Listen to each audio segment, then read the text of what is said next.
Let's talk to Matt Vickers, Shadow Minister for Immigration, Crime, Policing and Fire.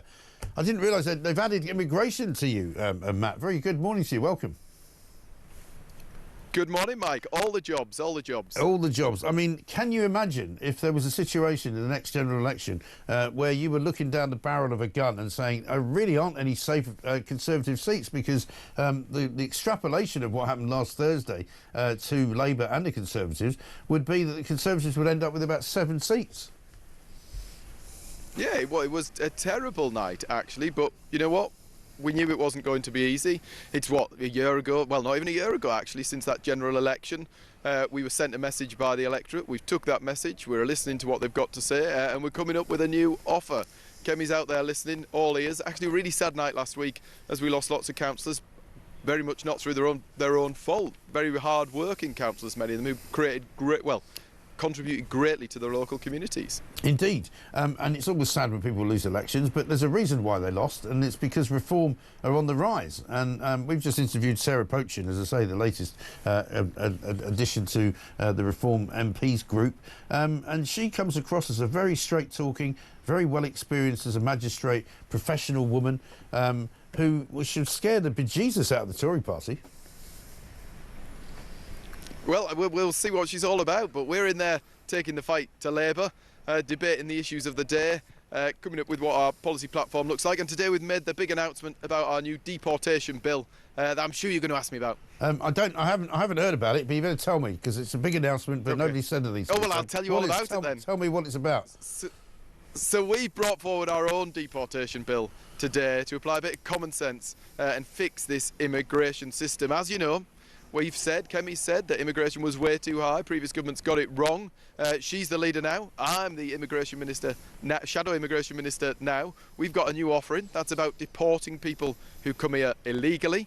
It's about anybody who commits a crime in this country being deported, not waiting for them to be sentenced to 12 months, but just by virtue of committing a crime. If you come to our country, you break the law, you commit a crime, we're going to send you back. And then we're going to disapply the Human Rights Act, so that all those cases, you know, Chicken Nugget Gate, this ridiculous case of a bloke who couldn't be deported because his kids don't like foreign chicken nuggets, or the paedophile who couldn't be deported because he thought he'd face hostility in his own country. We're saying in the courts now we will disapply the Human Rights Act from any cases that relate to deportation or immigration, so that the law of immigration in this land is governed by the people it's meant to be governed by, the people who the British electorate send to Parliament to make those laws, rather than judges doing their own creative interpretations of things and getting things stuck and wrangling and having the wrong outcomes in ever-increasing numbers. And are you going to deport people who commit any kind of crime, or is there going to be a border sort of deal for that? Because up until now, for example, you can only be deported for a crime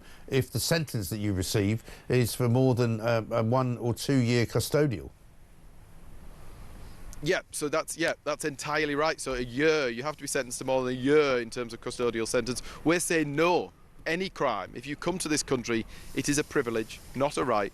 There should be consequences if you come here and break our laws and commit crimes. We had an amendment in there to the border security bill to do just that, and we saw Labour MPs vote against it. So we're bringing forward a bill with all these common sense solutions, actually, the sort of solutions the British people want. We're bringing forward that bill and we're putting it to the test. Isn't it also true, though, that anybody who comes here illegally is already illegal as soon as they set foot on the shores of Britain? So as soon as they land at Dover illegally, then they are criminals, aren't they? So shouldn't you deport them straight away?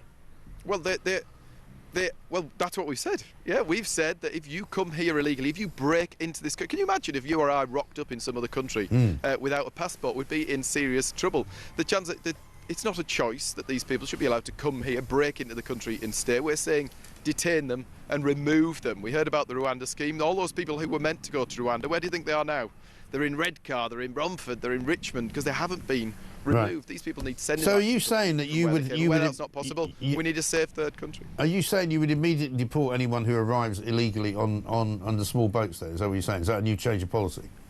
Yeah, I'm saying we detain them and send them back to where they came from. And where those countries won't take it, we've got this India discussion going on this morning, where those countries won't take it, we should say to those countries, we are restricting your visas. If you will not take back your own offenders, then we will not allow you to send other people here on visas. There should be real consequences for countries that don't play ball with us. This is our country. We need to protect it. Yeah, I mean, that's what Donald Trump did, and it worked for America, so it should work for this country as well.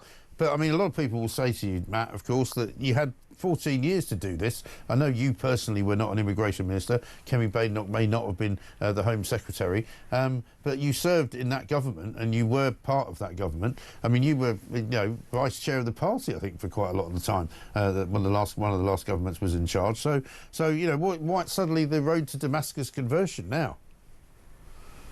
Well, you've heard me rant about this for the last 4 or 5 years. You know where I stand on it personally. You're right. Do you know what? Kemi has said that previous governments got this wrong. Yeah, but she was in previous governments. Too high. Kemi was not the leader. She did not have that level of control, and I was not a minister in the last government. I did not have my hands on the control of these things. But you know how I feel about it. You've heard from me over the last few years. There is now a plan there. There is a bill coming forwards, and we're going to do whatever we can to secure the borders of this country. And coming up, Prime Minister's Questions is going on. You mentioned the Indian situation. We've been talking about it a lot this morning. A lot of people feeling very strongly that this is a terrible betrayal of British workers by the Labour government and by Sir Keir Starmer and David Lammy and all the other people that have been involved, Jonathan Reynolds as well, the fake solicitor. What is Kemi going to say to Keir Starmer? Is she going to go after him this afternoon at midday on this Indian trade deal? So first up, I've got a PMQ today, but I'm not giving the game away. I want to surprise him with my question, so I'm not going to tell him, and perhaps she shouldn't tell him either. But I think on this India trade deal, it is ridiculous. This deal was on the table for the last government. We didn't take it because it wasn't in Britain's interest. Whenever Labour negotiates, Britain lose. This is a bad deal for Britain. When you look at it, British taxpayers, British workers, paying national insurance at unprecedented levels, businesses struggling. Not only are businesses being taxed, charities, hospices are facing this jobs tax from Labour, really struggling. And then we're saying that all these tax contributions are going to allow Indian workers who come into this country a free ride, not paying that tax at all. It is wrong. It's wrong by taxpayers. It's completely wrong in terms of direction of this country. Yeah.